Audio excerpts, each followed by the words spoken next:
शिवाय। शिव पुराण श्री रुद्र संहिता पंचम युद्ध खंड 22वां अध्याय। शिव जलंधर युद्ध। सनत कुमार जी बोले, हे महर्षि, जब युद्ध भूमि में देव सेना का प्रतिनिधित्व करने वाले सभी वीर साहसी घायल होकर पृथ्वी पर गिर पड़े, तब यह देखकर सभी शिवगण भयभीत होकर शिव की शरण में चले गए। जब भगवान शिव को युद्ध स्थल का सब समाचार मिल गया, तब वे स्वयं दैत्यराज जलंधर को सबक सिखाने के लिए युद्ध स्थल की ओर चल पड़े। अपने आराध्य भगवान शिव को युद्ध का नेतृत्व करते देखकर सभी शिवगण जो पहले डरकर भाग गए थे, पुनः लौट आए। शिवगणों ने पहले जैसे जोश के साथ युद्ध करना प्रारंभ कर दिया।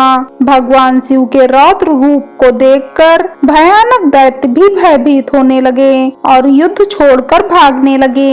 यह देखकर असुरों के स्वामी जलंधर को क्रोध आ गया। वह तीव्र गति से शिव जी की ओर दौड़ा। इस कार्य में शुंभ निशुंभ नामक सेनापतियों ने अपने स्वामी का साथ दिया। यह देखकर भगवान शिव ने प्रति उत्तर देते हुए जलंधर के बाणों को काट दिया। वे अपने धनुष से बाणों की वर्षा करने लगे। उन्होंने कई दैत्यों को फरसे से काट दिया।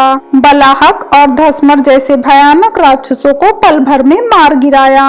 शिव जी का वाहन बैल भी अपने सींगों के प्रहार से सबको घायल करने लगा। यह देखकर जलंधर अपने सैनिकों को समझाने लगा कि वे डरे नहीं और युद्ध करते रहें, पर दैत्य सेना भगवान शिव से युद्ध करने को तैयार ही नहीं हो रही थी। क्रोधित जलंधर उन्हें ललकारने लगा। जलंधर ने अनेकों बाणों को एक साथ चलाकर उसमें भगवान शिव को बांधने का प्रयास किया, लेकिन वह सफल न हो सका। भगवान शिव ने उसके सभी बाणों को काट दिया और उसके रथ की ध्वजा को भी नीचे गिरा दिया। असुरराज जलंधर के सभी बाणों को काटने के पश्चात भगवान शिव ने एक बाण मारकर जलंधर को घायल कर दिया और उसके धनुष को काट दिया। यह देखकर जलंधर ने युद्ध करने के लिए गदा उठा ली। तब शिव जी ने अपने बाण से उसकी गदा के भी 2 टुकड़े कर दिए।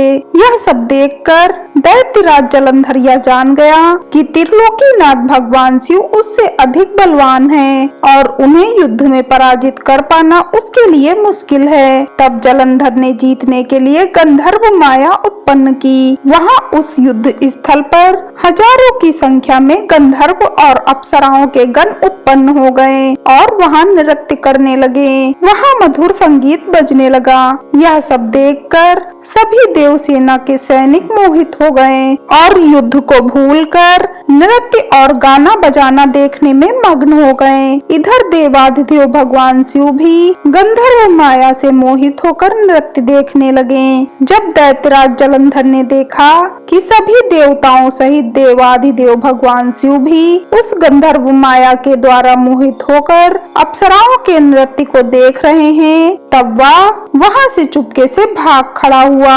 असुरराज जलंधर त्रिलोकीनाथ भगवान शिव का रूप धारण कर बैल पर बैठकर देवी पार्वती के पास कैलाश पर्वत पर पहुंचा। वहां कैलाश पर देवी पार्वती अपनी सखियों के साथ व्यस्त थीं। जब उन्होंने अपने पति भगवान शिव को आता देखा, तब उन्होंने अपनी सखियों को वहां से भेज दिया और स्वयं भगवान शिव के समीप आ गईं। देवी पार्वती के अप्रतिम सौंदर्य को देखकर जलंधर का मन विचलित हो उठा और वह उन्हें आपलक निहारने लगा। जलंधर के इस प्रकार के व्यवहार को देख पार्वती को यह समझते हुए देर नहीं लगी कि वह कोई बहरूपिया है जो भगवान शिव का रूप धारण कर उन्हें ठगने आया है। यह विचार मन में आते ही देवी पार्वती वहां से अंतर्ध्यान हो गईं। तब वे एक अन्य स्थान पर पहुंची और उन्होंने भगवान श्री हरि विष्णु का स्मरण करके उन्हें वहां बुलाया। विष्णु जी ने वहां पहुंचकर देवी को नमस्कार किया और उनसे प्रश्न किया कि क्या आप जलंधर के इस कार्य को जानते हैं? देवी पार्वती के इस प्रश्न को सुनकर श्री विष्णु ने हाथ जोड़ लिए और बोले, हे माता, आपकी क्या आज्ञा है? मैं उस दुष्ट को किस प्रकार का दंड दूं? तब देवी ने कहा कि आप जो उचित समझे वह करें। तब श्री विष्णु जलंधर को छलने के लिए उसके नगर की ओर चल दिए। हर हर महादेव।